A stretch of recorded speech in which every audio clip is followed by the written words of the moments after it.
Hey, hello, where you been? I've been out and about today, actually, down at least as far as the bottom of the stairs and all the way back up to the bathroom. But other than that, yeah, it's been a tad quiet. I've been chatting to a few of my friends online. But anyway, it's day 39, and you may have noticed something a bit different about tonight's little Facebook Live. It's just me on my Todd because Irma is next door doing some stuff. I think she's locked away with the old laptop, doing some stuff as you do. As you do, and so we wish her well with all that, and she might pop in a bit later and say hello if we ask ever so nicely and knock on the wall or something like that. So yeah, fingers crossed. So, anyways, yeah, what does it mean to be? Hello, Nick. It's very nice of you to join us, and hello, Niall. It's what a wonderful job Niall has done with a video that is coming out tomorrow morning, where my very good friend Andrew and I venture into the world of dinosaurs, and then we lose the key to the TARDIS, and we're stuck with Tyrannosaurus and all these kind of things, taking swipes at it, swipes at us, and we're ducking and diving, and very very exciting it was too. Actually, we had super fun. Super fun making it. A very good evening to Irma, who is on the other side of the camera tonight. She's just joined us for a quick kind of hello. I was just explaining actually about our work with dinosaurs, which Andrew Roberts and I were fighting them off, and you'll be able to see that live tomorrow morning on our YouTube channel. And I hope that Andrew will actually post a message in the link about this, or maybe now we'll when there is one, because we don't have one at the moment, but we're working on it. And so yeah. Yes, watch this space. But tonight I thought, as it's just me and my Todd, I'll do my late night FM radio DJ voice, and hence the microphone there, and it's a real one. But normally in the style of kind of film sets, we keep it just out of shot in the picture. But tonight we're on the what they call, well, it's not the graveyard shift, because the graveyard shift's about 4 a.m. in radio. Don't ask me why they call it, but in fact, Irma and I were watching the other day. Hello, Michael, and hello, Andrew. It's a delight to have you on, and Manuel as well. Thank you for joining in. We'll have to do a late night show one of these days. Andrew, you'll have to join me for the midnight rump. But anyway, so as I was saying, Irma and I were watching this movie, The Boat That Rocked, which is about the sort of pirate radio era off the coast of England. In fact, off the coast of the place where I grew up, Colchester. They were all about 3 or 4 miles off the coast, and they were stonking out these very, very powerful signals. We're talking about back in the 1960s when I was in my 30s. Worked that one out. And yeah, there's all these youngsters, on this boat having fun, playing a lot of records and such. And there's this guy who is super cool and smooth and this kind of thing, and talks like this. Hello, a very good evening to my very good friend Rocker Kev. We're just talking about that movie Pirate Radio. Have you seen it? It's a bit like, everybody said, because it was Richard Curtis. Hello, sir. It's lovely to have you on board. Everybody said about the film Pirate Radio, which here was called The Boat That Rocked. Over in the States, it was called Pirate Radio.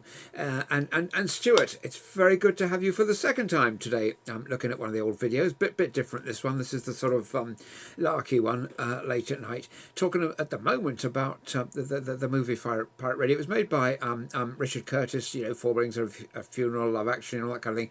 So everybody was saying it was just that set on a boat, and there were elements of that.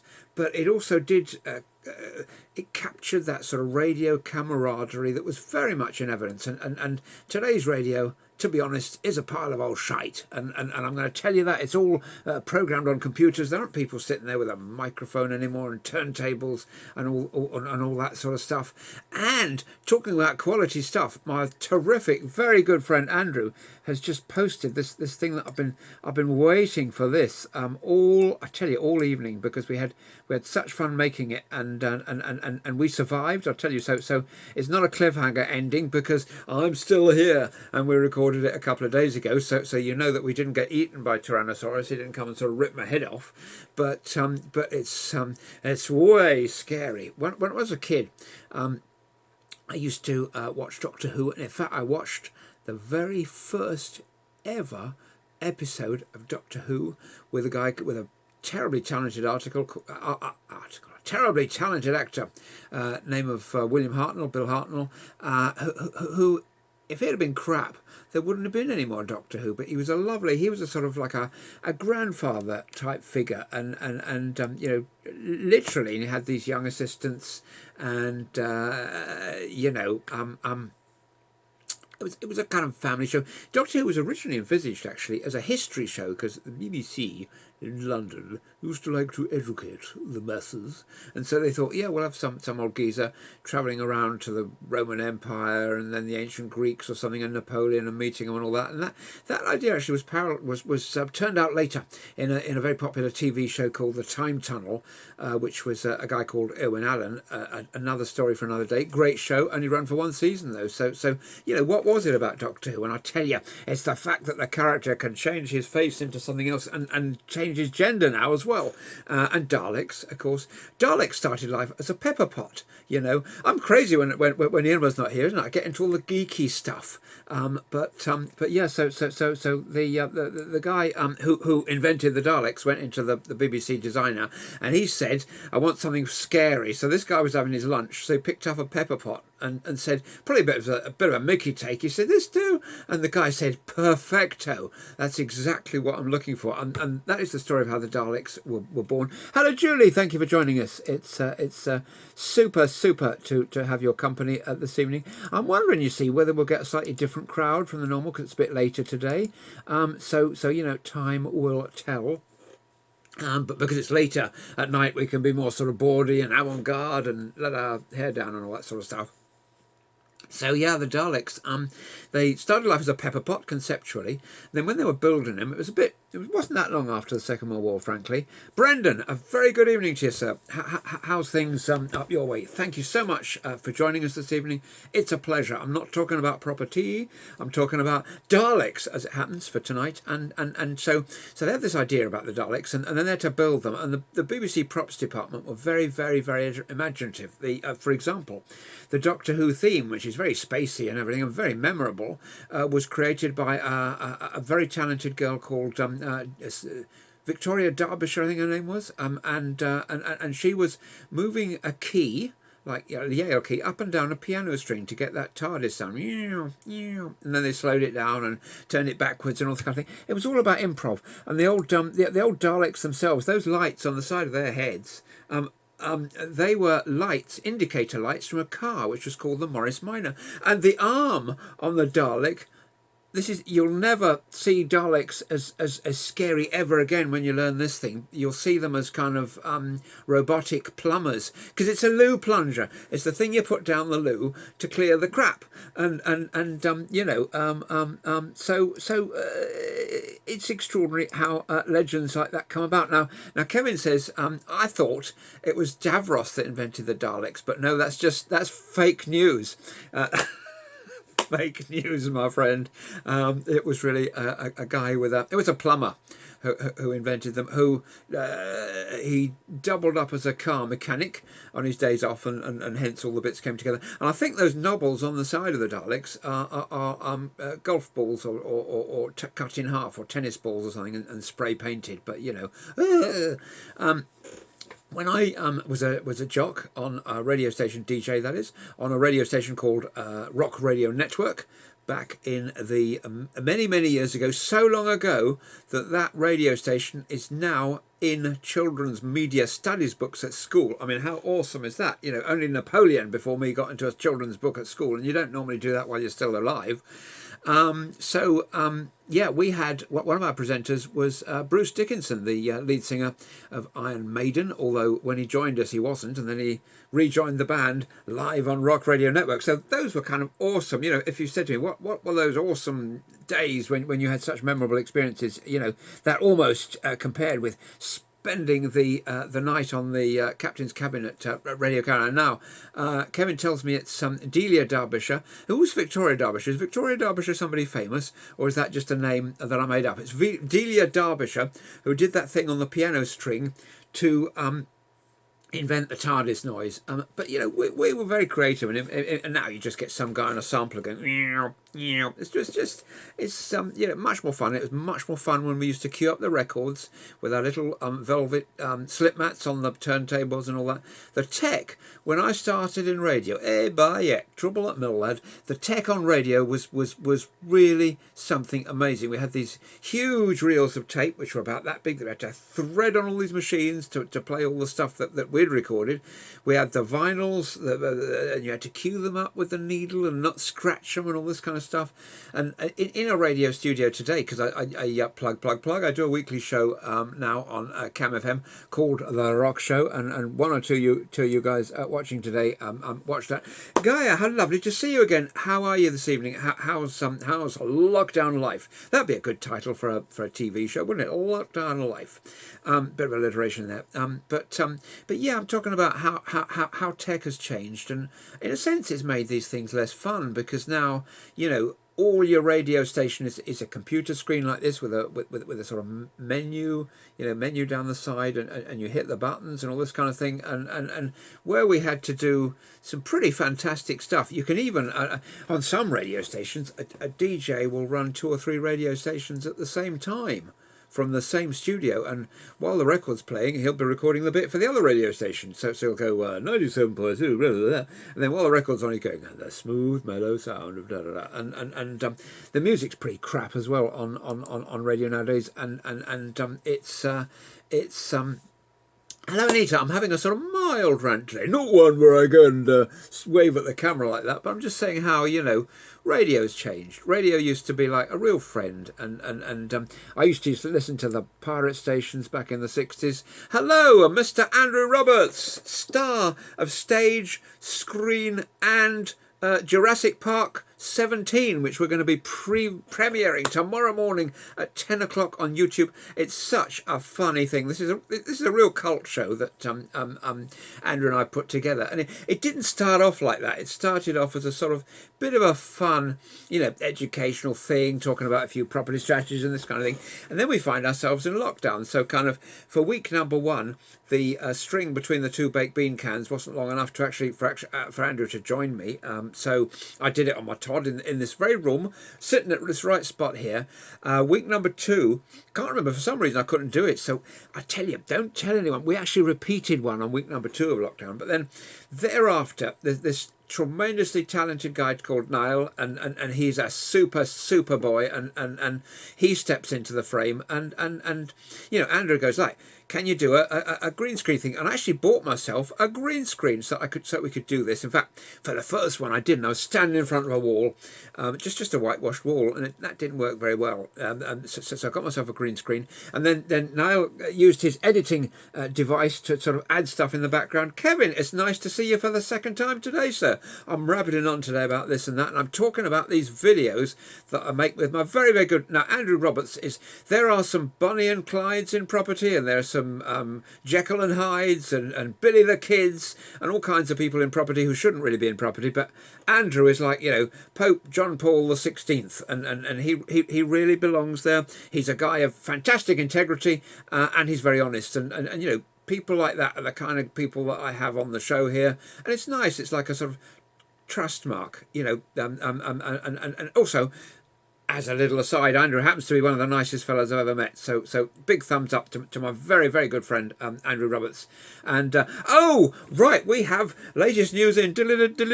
I knew I'd heard that name somewhere. Now, see, when you get to my age, and I'm not going to tell you how old I am, but you know, I've run out of you know, rings on the tree to count, really, and I've run out of fingers, toes, and everything else to tell you how old I am. And so when I was a kid, I knew who John Craven was, and I knew all the actors, the first 4 or 5 actors that played Doctor Who, and the Weatherman, where they used to stick things on a an actual magnet on a picture behind him to illustrate where the clouds were and everything. And then one day the magnet fell off, and on live television and all that sort of stuff. So, been there, done that. Good evening, Lisa. Thank you for joining us this evening. Just talking about the good old days, and I'm a bit of an old fogey, but back in the day, I knew Terry Wogan and I don't know, the Likely Lads and Tommy Cooper and all these kind of legendary radio and television figures, Mike Yarwood, the Navy Lark, and the Men from the Ministry, and all these shows that have been long since forgotten. I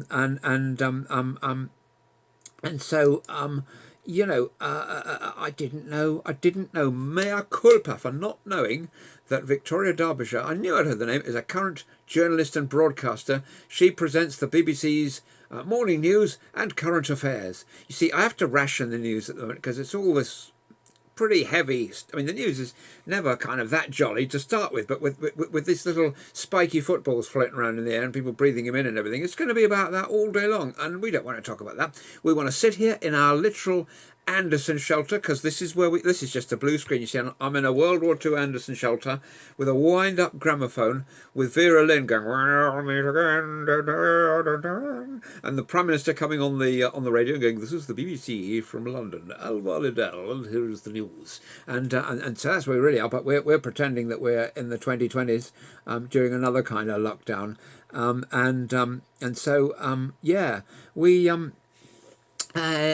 where was I? That's another thing. You're getting to be an old fogey when you're sort of sitting there talking about stuff and all this. And this is supposed to be, this is theoretically in the sort of wider context of things. This is supposed to be a thing where we talk about viruses and what we did today and all that kind of stuff. But now we're doing our late night radio chat show thing. And unfortunately, I would sort of I'd love to bung a bit of Led Zeppelin in there, or Green Day, or whatever it is, or but if I did that, then the old proverbial plug would get pulled by Mr. Zuckerberg, because we don't have the license to do it on YouTube. You can whack the old songs in, and if the publishers don't like them, they'll do a takedown. But mostly they prefer to take the royalties. But that's not a situation on Facebook, which is why, interestingly and unusually perhaps, you don't see any live radio shows on Facebook, apart from maybe talk shows. They can do them because there's no sort of copyright to the old words. But if I started humming some tune, even if it was da da da da da da da da da da da, then they'd cut me off in a second. So I'm not going to do that, and I'm going to try and ensure that my voice is sufficiently monotonal not to get blocked out by a bot. Now, here's an extraordinary thing that well, I didn't know that. There's a thing called Godwin's Law, which is a thing about internet chat rooms and forums and this kind of thing, and what it says is basically that any conversation, especially like on a forum where lots of people are chipping in and discussing stuff, eventually it's going to get round to Nazis.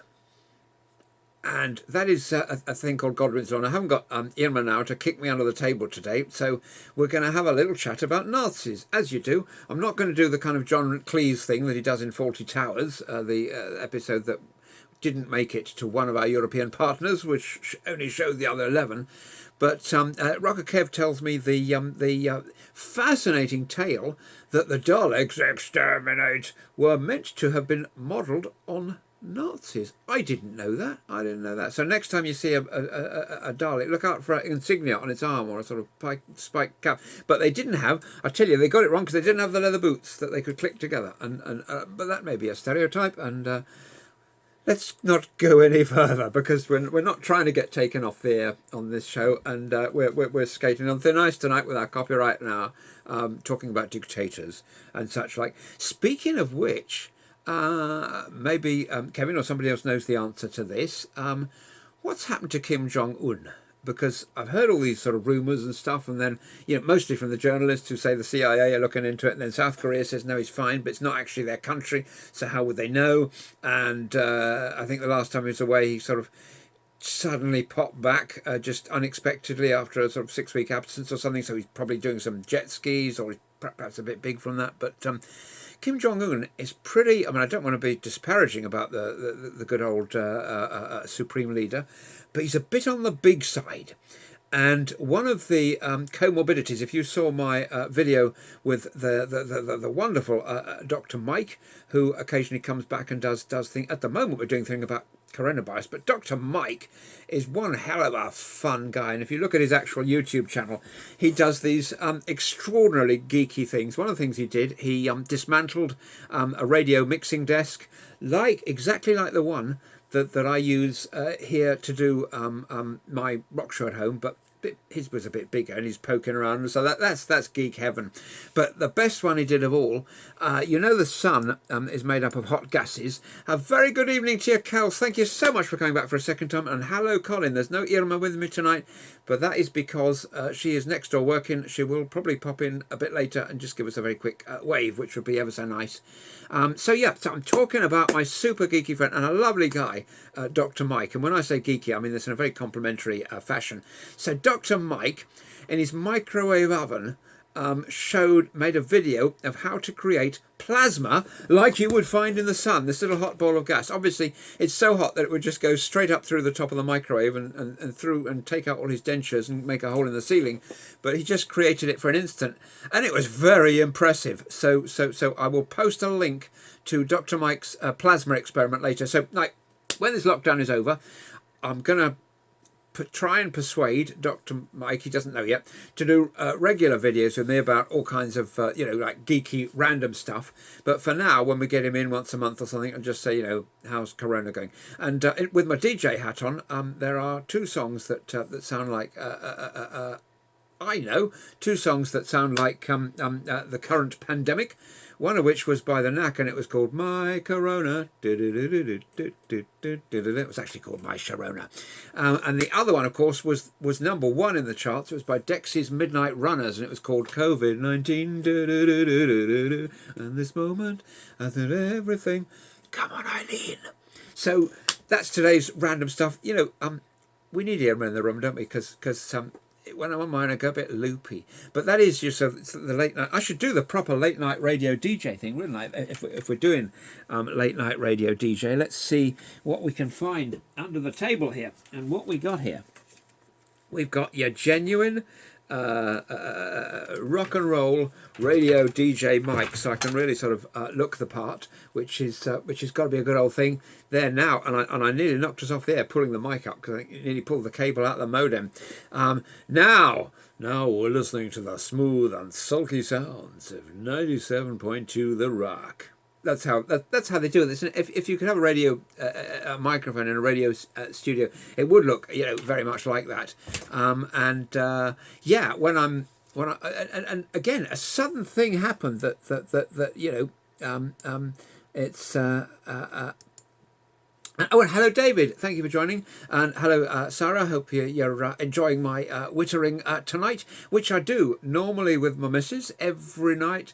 The time is sort of random. It's when we're finished, I don't know, hoovering the carpet for the 74th time, or, tipping out all the mixed fruit into a dish and sorting out which ones are raisins, which ones are sultanas and all the little nuts, and then tipping them back in ready for the next day. But when we finished all these vital daily tasks, then normally we plonk our bottoms down right here and do our weekly thing, or nightly thing, which is we never start before 7, and we've never ever started this late. It's about 4 a.m. now, isn't it? I don't know.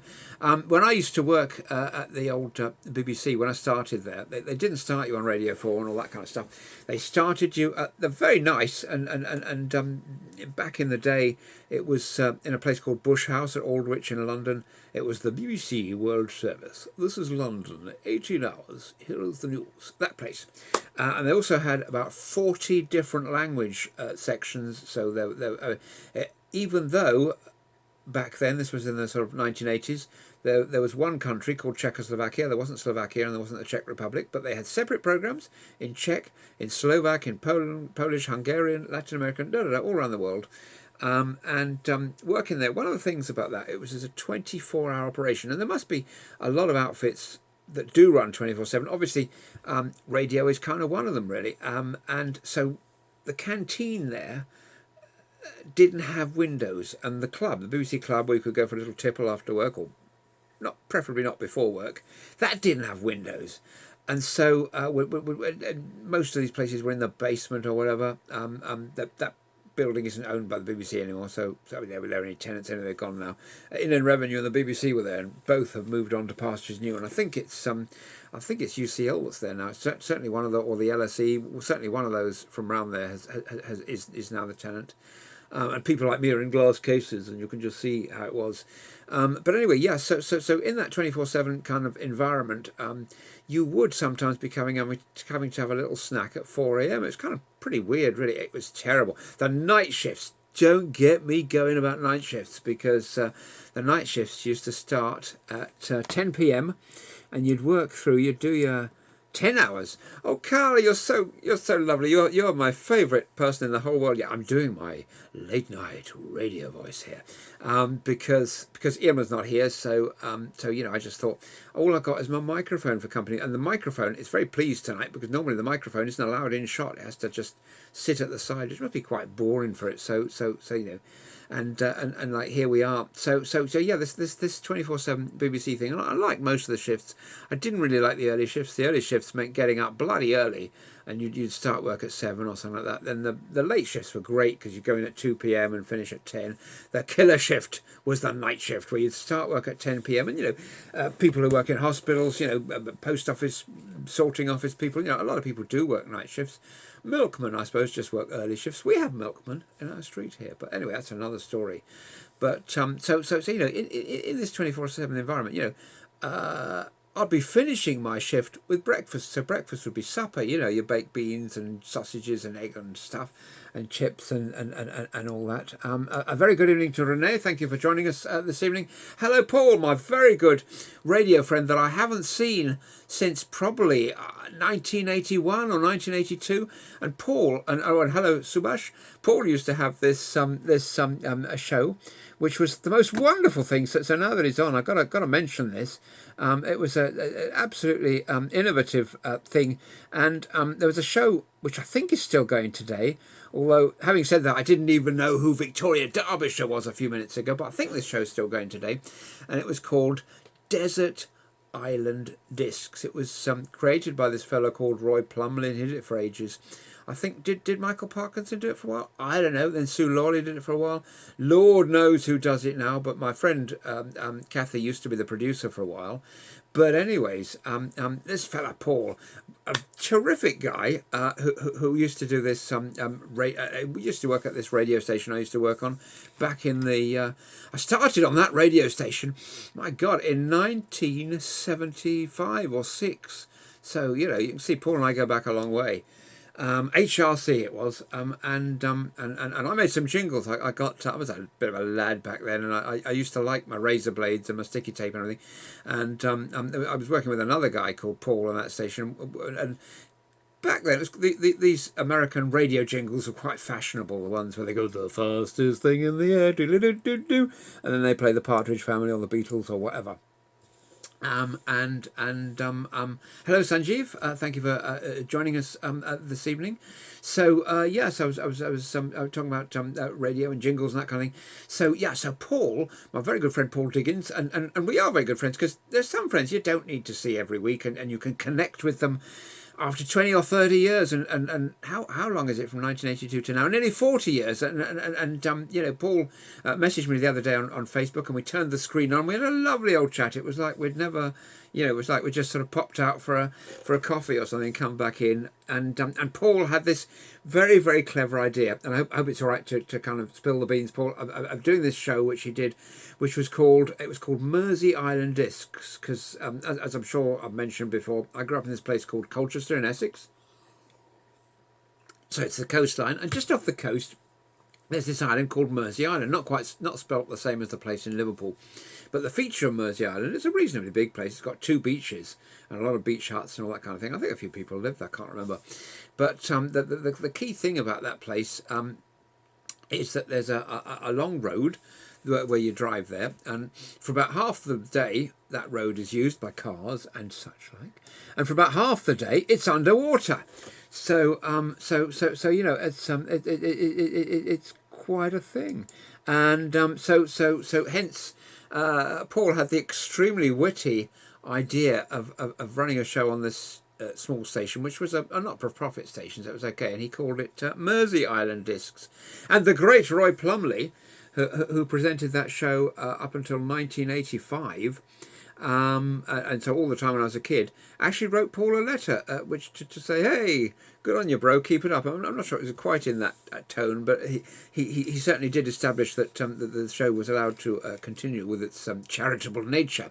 And I was a guest on there once. I don't know if Paul remembers this, but that was so nice, because I was a 15-year-old kid from school, or 16 or something. Hello, Dave. Thank you for joining us, sir. And so yeah, Paul had me as his guest on his show. And for a long time, I used to have this little cassette tape of me on this show. And I just thought that was the business, to be on there and choose my 7 records or whatever in my book and things that I would choose to be cast on a desert island with. And, this was the island that was a couple of miles from where I lived, so I'd actually been there, so it brought it all alive. Wonderful thing. And Paul now makes these videos, these amazing videos of what it looks like to sit in a train cab for the whole journey, all these places sort of around the country, and he has people from all over the place ordering these things on DVDs. So I think I'm going to have to send off one. And Paul's got a new book out, which I must head on down and order, which I haven't yet. But I will. Now, in the course of this evening's rabbiting so far, and my normal radio shows, have a chance to spin some discs and this kind of thing, and so Stairway to Heaven and Freebird and all these long rock songs that you used to hear on the radio were on the radio for a reason, and I'm going to spill the beans about that, because you thought that they're bloody great songs, but you thought that Stairway and Freebird and all these kind of things were on the stations for their artistic merit, but it's not true. And this was in the American FM rock stations, and presumably in the pirate stations we listen to here on the UK as well, which used to play that same kind of classic rock type music. It wasn't classic then; it was pretty cutting edge. But anyways, when the presenters, who were live in the studio doing all this stuff with the turntables and things, when they needed to have a pee break or a fag break or a funny cigarette break, then they would just put on one of those long tracks, and they had 10 minutes to, in the case of the boat, they could pee over the side or whatever to shortcut. And I'm outrageous when Irma's not around. We've got to make a petition on that website, change.org or something, to bring her back. Andrew says, now look, this is such a thing. Paul's got the DVDs, and Andrew makes DVDs. So this is a terrific thing that we can scale this up, because and when I was talking with Paul on video the other day, where we hadn't met for a long time, you see all these books behind me. Well, Paul had rows of stuff. We didn't do it as a live. We should do a live. Paul, let's do a live. And behind Paul, there was this row of shelves, and what they got on there is not books, but he had DVDs. He's got probably about 2,000 of these DVDs of all these journeys, and I'm so jealous, because he's been sitting there in the cab, and the nearest I can get to it is sitting upstairs on a double-decker bus, going like this, pretending I'm the driver. But I get some funny looks. I was on the bus, on the top of the bus once with a few friends, and one of whom was very, very shy. And so, and there were some girls sitting behind us. So we naughty boys were, and this was a kind of bus where all the windows were steamed up, okay? And so we naughty boys, we were writing words with our hands, for these girls, and they were just finding it absolutely hysterical, because so we're putting an arrow to this shy boy, and we're going, his name's Darren, and then we said, here's his phone number, sort of hit him up, he'd love a date, and so on and so on and so on. We were really, we were really letting rip, and this poor boy was absolutely mortified. These girls got off first. And every single one of them, as they were going down the stairs, they're going, hello Darren. He was like this, but he could have, silly boy, he could have got a date. But the things that kids do, huh?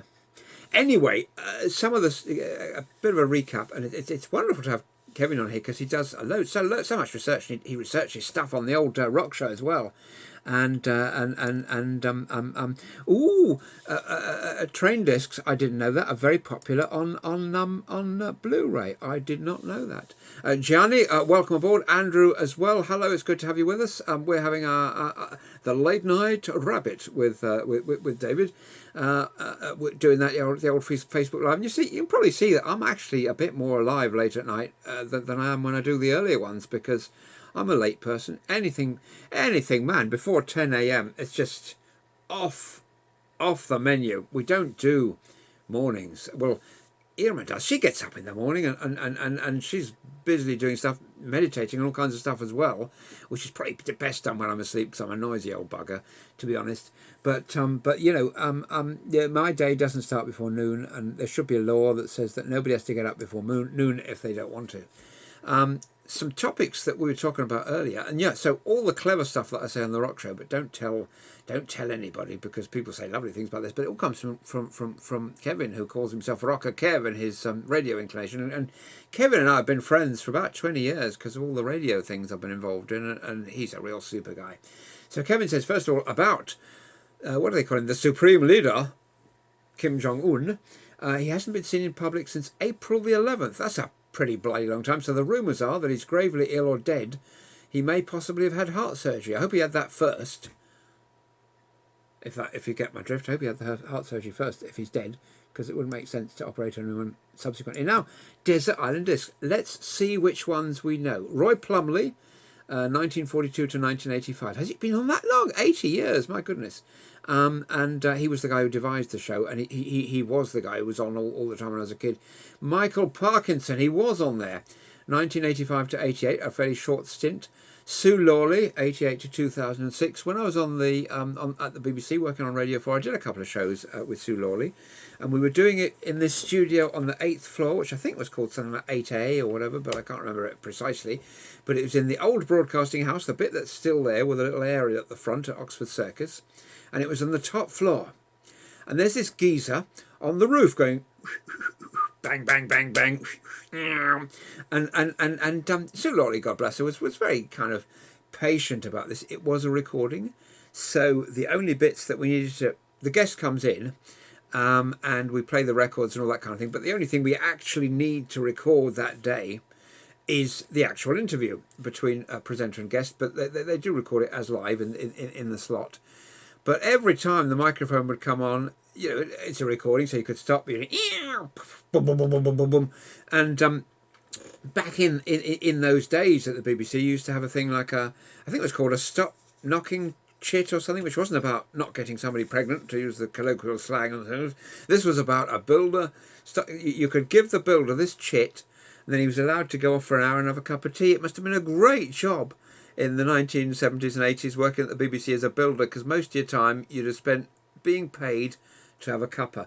But you couldn't have all this noise going on in live shows, so you can see why.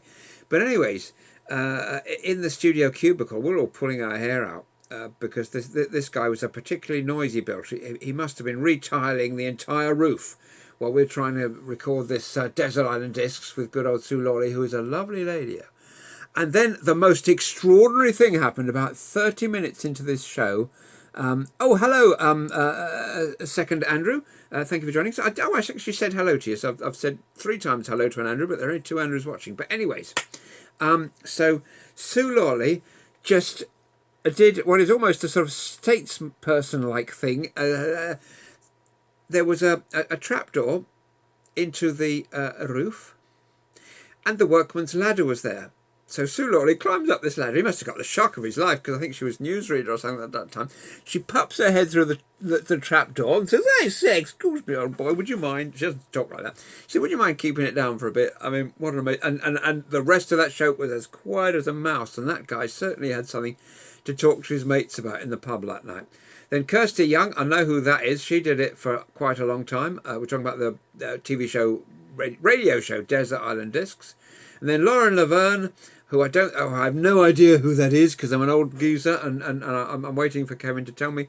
I don't think she's related to Avril Lavigne, but she's done it from 2018 to present. I bet my friend doesn't even produce that show anymore, my friend Kathy. But, you know, there you go. And the opening theme to Desert Island Disc, that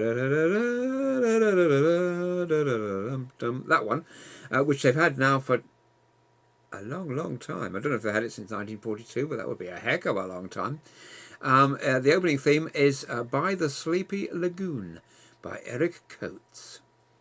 There you go. Didn't know that. Kirsty Young, says Cal. Whoa, how about that? Desert Island Disc presenters that we've known and loved.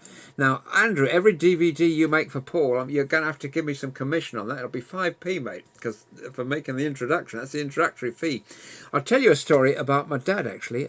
He was a lovely fella. And in the Second World War, he had a Covent Garden, the place with the opera house and all that, wasn't posh back in the day. It was the place where they sold fruit and vegetables and trees and that kind of stuff. And my dad, the very, very lovely Frederick Clouder, had a stall in Covent Garden where he used to sell fruit and veg wholesale to people. That was his job. And in the height of the war, you couldn't get Christmas trees for love nor money because, I don't know, they'd probably all been turned into airfields or whatever it was. And so Dad finds a line on Christmas trees. He finds a supplier of Christmas trees. And he's over the moon and he's going around talking to people, and he connects the supplier of the Christmas trees up here with the person who's got a need for Christmas trees down here to make the flow of trade. And the idea is that he'll get a very small, very modest commission on the deal, but it would have, you know, kept him in Turkey on Christmas Day and all that kind of stuff. Yes, says Kevin, the tune that we said, By the Sleepy Lagoon by Eric Coates, the theme of Desert Island Discs, has been used since the first transmission of that show in 1942. And doing this sum here, that guy Roy Plumley, he presented that show single-handed for 43 years, and that's nearly as long as all the other lightweights put together. But when I say lightweights, I don't mean Michael Parkinson, although he's a bit of a lightweight because he only did it for 3 years. I certainly don't mean Sue Laurie, who's a lovely lady, and I don't mean Kirsty Young. So all those other ones. But imagine that, you know, devising your own show, taking it to the BBC, and that show still being run all that time later. I don't know when the Archers started. I know they were going in the year that I was born, so they're at least about 65 years old. Not that I am. But I don't have an indication, you know, as to exactly when the Archers started. But anyways, wow is all I can say. Wow. And you know, there was a fellow talking about longevity. There was one guy that I was listening to as a boy in short trousers, you know, in primary school or whatever. And then I was playing out his show, which was on tape when I worked at the BBC. And he was a guy called Alistair Cook. And he presented this program called Letter from America from way back in the day until, you know, just a very short time before he died. He's no longer with us. But so he had, you know, President Kennedy's assassination. He had Watergate. He had all these milestone moments in American history. He was very well connected, and there he was doing this show. And how he got his break, you couldn't do it now with the internet, but how he got his break as a famous dude was he and his friend were on holiday in America, and he went round to a lot of famous people's houses. Again, you couldn't do that now with all the CCTV and security and all that, but somehow he managed to hook up appointments to have a chat to all these guys, and he goes, I've been commissioned by the Queen or something, or by the BBC or by Vanity Fair magazine or some English publication to do some interviews, and they've asked me to interview you. And he didn't talk like that, just in a plummy BBC voice, not a plummy voice, a plummy voice, just to kind of tell the tale. So he goes and I think they had telephones back then, so maybe he rang them up, whatever. And he gets a whole bunch of interviews with all these people by promising them that they will be on, you know, the BBC or the Times newspaper or whatever it is. But the thing is, there weren't any scheduled interviews, He didn't have any gigs. He didn't have any arrangements with anybody to use this stuff. And he's just on holiday. He comes back to England. He says, "Hey guys, I've got Cary Grant, Dirk Bogarde, Kirk Douglas, the president, and all this kind of thing." I don't know the precise people he had. Is anybody interested in these? And everybody's sort of biting his arm off for all these exclusives with all the Hollywood stars and politicians and everybody from the States that we knew and loved. And what do you know? It became a self-fulfilling prophecy. There's this saying, fake it till you make it. And I'm normally not at all in favour of that, because if you're faking it until you make it, if you're pretending to be somebody you're not, especially in the world of property where there are a lot of rascals out there, and I've been dealing with them for years now, and we don't like people like that. But in the world of Alistair Cook, nobody got hurt, nobody lost any money, and a great broadcaster was born. And then he did this weekly show on the BBC, which was awesome. And he used to sort of lock himself away in his room for about a whole day making this 20-minute broadcast and writing it and everything. And in between times, he was very active on the scene in America. Everybody would speak to him, ambassadors and presidents and TV stars and all kinds of things. And I think a lot of these are available now in a BBC book. I think I probably got it back there somewhere.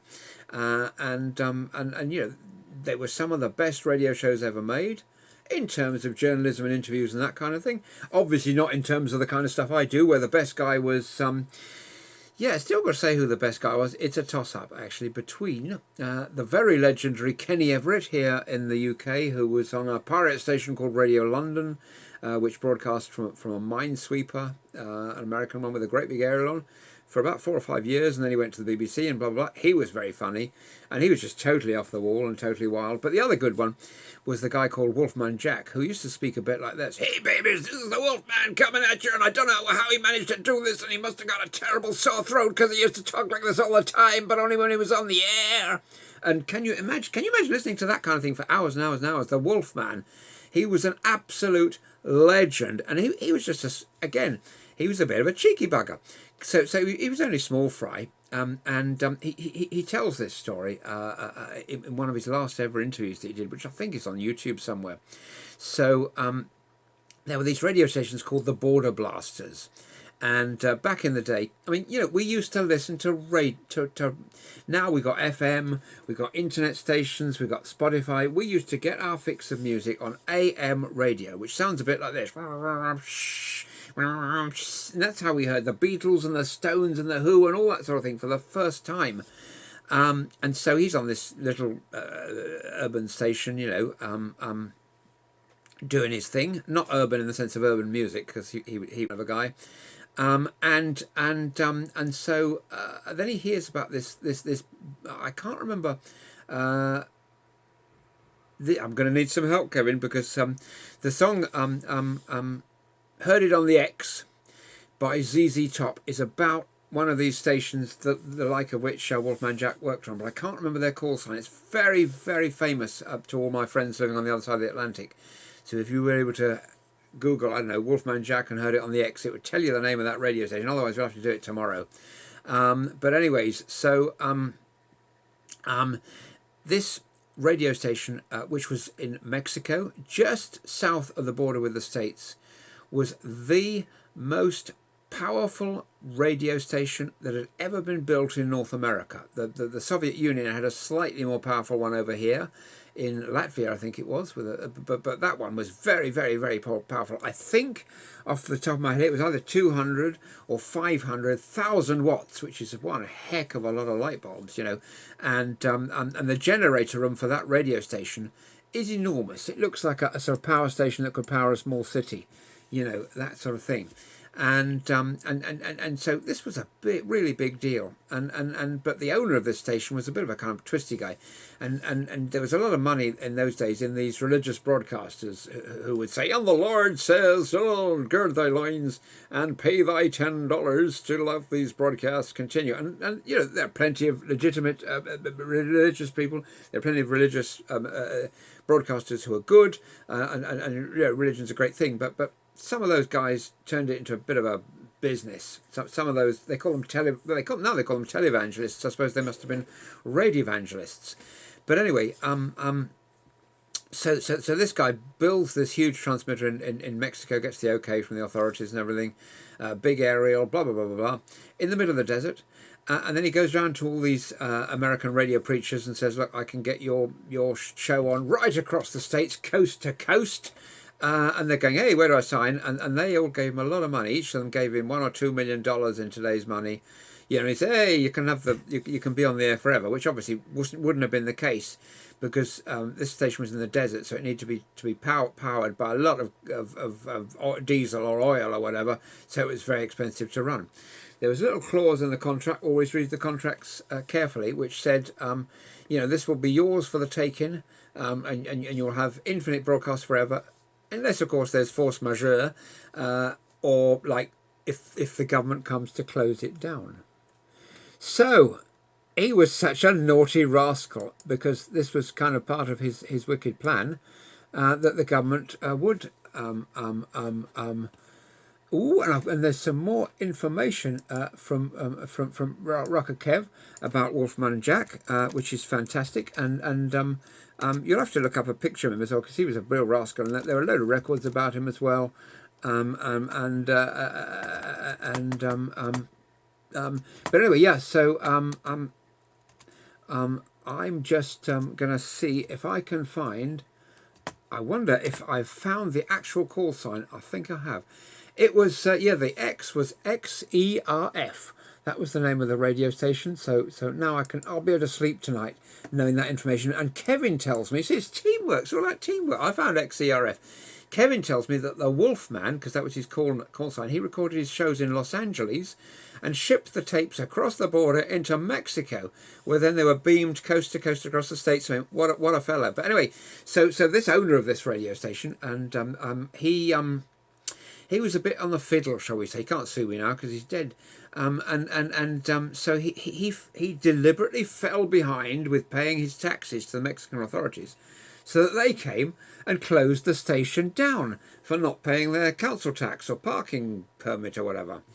And so he was off the hook with all the religious advertisers because he had the get out of jail free card. So Wolfman Jack heads into the old car, and it was quite an expensive one, so he left it across the border in the States because he was worried that it'll get dismantled by the locals. And he catches a cab down to this radio station, which is in the middle of the desert, and he's going in the middle of the night with a sandstorm blowing and all the kind of thing. And all of a sudden, a bit like when they used to be on the pirate radio stations in the 60s, because they'd do all the tender runs at night so they couldn't get caught. So they'd be on a rowing boat or something, or a motorboat, heading out towards this area, which would get bigger and bigger and bigger and loom out of the mist. Similarly, with Wolfman Jack, he's going through the old desert, and there's this big aerial, and it gets light, and you can see the lights in the different, and then he's thinking, my goodness, there's this aerial that reaches up to the sky, and he kind of wanders in, and he's having a chat, and there are these, I don't know, a dozen or so radio guys just sitting around, the engineers and technicians and all these kind of people who are making it work, but there's no tapes, there's nothing going out, so Wolfman Jack, he's taken his life savings with him, so he opens his coat, and they're all standing by in case he's going to shoot him or whatever, but he takes out all this money. And every guy at the station, he gives them $100, $100 for you, $100 for you, $100 for you, $100 for you. And then they're all, hey, the great American, I don't know what a gringo is, maybe Ilma will tell me, but anyway, he's the head honcho or whatever, so suddenly he's the new boss. And they fire up all the transmitters again, and they start playing, he contacts all the religious advertisers, they'll come back on board again. And then in the evening they're doing music shows. So who better to do one than him? And you know, I don't know whether that's why he took over the station to get himself a show, because he had another show. But then he is on the most powerful radio station in America. Oh, and actually, I have maligned Kevin because he did tell me the name of the radio station. It was in the comment before he and I've got to come back to the Archer as well and tell you about that. We're going to be going all night at this rate. So So in that way, you know, in a sort of bloodless coup, Wolfman Jack takes over this radio station. XERB it was apparently. So there we are. And do listen to that ZZ Top song, heard it on the X if you're a fan of the sort of raucous stuff that I listen to late night on my radio show. And yeah, so that's how he became. And so Kevin tells me that XERB was the original call sign for the Border Blaster station in Rosarito Beach, Mexico. See, it's a shame we haven't got Irma here because she could tell us where Rosarito Beach is. All I know is where Tampico is and Mexico City. But I couldn't put any of the others on the map. Tampico, because Irma comes from there. Mexico City, because I think that's where they had the Olympics. Was it in 1968? And the altitude was so high that the athletes, I seem to remember, used to have to go there months in advance to condition to the sort of very thin air. Otherwise, they'd have got beaten by the locals who are quite used to it, you see. So, yeah. So, in Hollywood, California, this radio station, XERB, it obviously had a more of a sort of glitzy name. It was called the Mighty 1090, but I've got to do that in my American radio voice. Welcome to the Mighty 1090. And it was it's surely it must have been more powerful than that, because that particular station was 50,000 watts. I think there were 3 or 4 stations, so maybe they joined them up or something. I don't know, but I've got a feeling, again, I'm not sure, but I always thought that the whole thing on full power was about 200. 50,000 was the power of Radio Caroline, the station that I used to listen to when I was a youngster. But yeah. But anyway, it boasted 50,000 watts of Boss Soul power. These radio jokes, they used to have a bit of echo on their voice, all these kind of 60s radio docs. So you go echo, echo, echo, echo. So it sounded like, and so it sounded like they were talking in a big hall in St Paul's Cathedral in the Whispering Gallery or something. And they used to have all these strap lines, which we call them, of, you're never more. And there was a radio station that was off the coast of the UK back in the 1980s. And it got all the listeners, because British radio is crap. I don't care who says it isn't. It is. It's very, very boring. It's super regulated in terms of the records they can play. The radio stations are only allowed to play like a record that's been in the top 10 or something. So if it's in the top 30, and they're only allowed to play 4 of those a week, and it's all, it's all about, record keeping and ticking the right regulatory boxes, rather than making radio that's fun and exciting and that sort of stuff. So that's just a little observation. And now they've taken what were all the radio stations. They were Radio Orwell and BRMB, and each radio station had its own little radio station, and they've amalgamated them, and they're all coming from London anyway. So they're supposedly local radio stations, but they all come from the same studio with the same call sign. So hello. But anyways, I digress. This is getting like Ronnie Corbett and the Two Ronnies, where this little guy used to sit in a big armchair and tell shaggy dog stories, But they're coming back to Wolfman Jack and his radio station in America. That station continues to broadcast today. Its call sign today has changed a bit. It's XEPRS AM. Medium wave AM is these days probably only good for talk shows. It's all right for talk shows. And a lot of these talk show guys are a bit crazy, the ones, and some of them are politicians, and they're a bit crazy as well. And they get their own talk shows just because they're friends of Donald Trump, and the station's hoping he'll come on. I can't say any more because the lawyers are watching. Now, is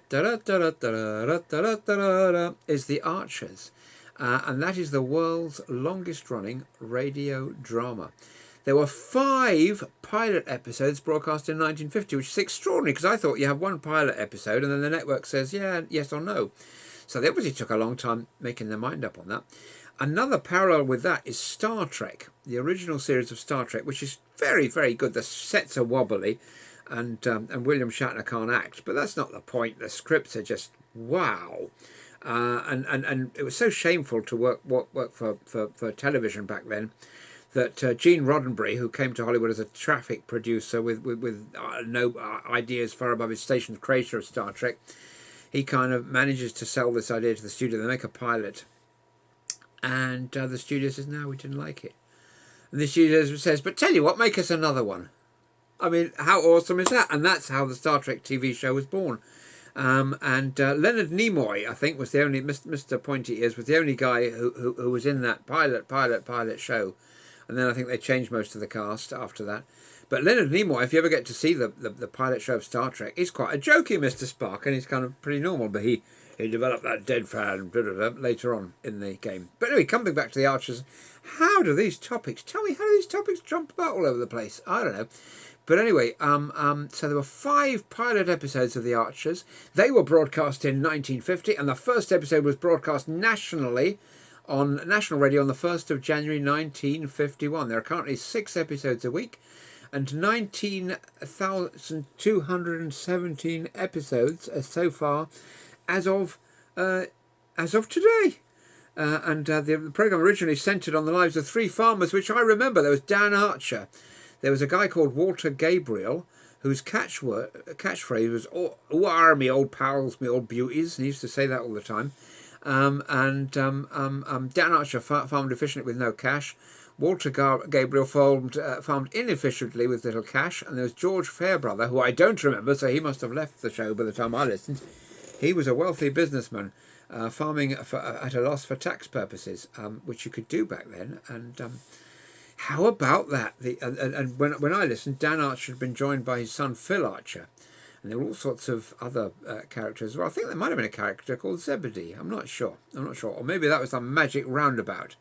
Oh, the Magic Roundabout was a great show. That used to be on television every night just before the news, and it was theoretically a kids' show, and it was this very bland, very run-of-the-mill TV marionette type show with stop frame animation about these characters. There was Florence, who was a little girl, Dougal, who was a shaggy dog, Zebedee, who was a boingy thing on a spring, and it was kind of their adventures. And the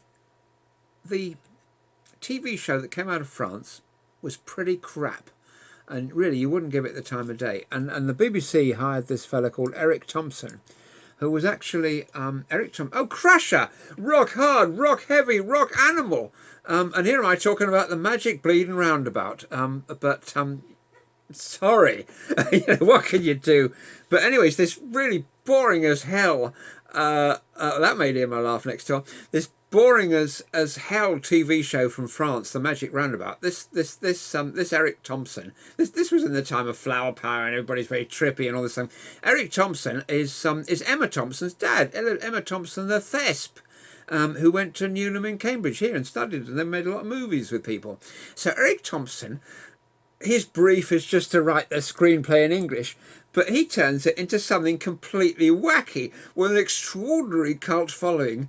And there was Dylan the rabbit or something, who's a real hippie and is laid back, and there's Ermintrude the cow and all this kind of stuff. And it was just the must-watch thing on television. And not only the kids would watch it at the end of the TV, of children's TV, which was about an hour a week or something back then, but the parents would watch it before the news. So it became really, really massive, and it's a terrific show. And I don't know if any of these original ones ever survive, but they were absolutely bloody marvellous, and an absolutely extraordinary thing it was, a real cult phenomenon on the telly, an absolutely legendary and wonderful, and an accidental thing, a bit like John Peel, the radio jock, who was John Peel wanted to go on the radio, a bit like my friend Tommy Vance that I worked with at Total Rock, where Crusher Jewel also worked for a while. He was one of our jocks, and a damn good jock as well, who used to play in between all this fantastic metal music. And Crusher is also an artist,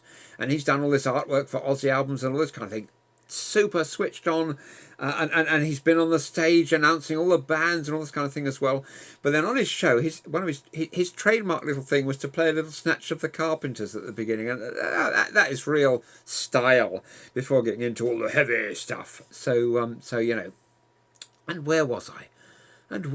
When you get to my age, you just rub it on and you get halfway through the story and then you forget, and you seamlessly flip to another one.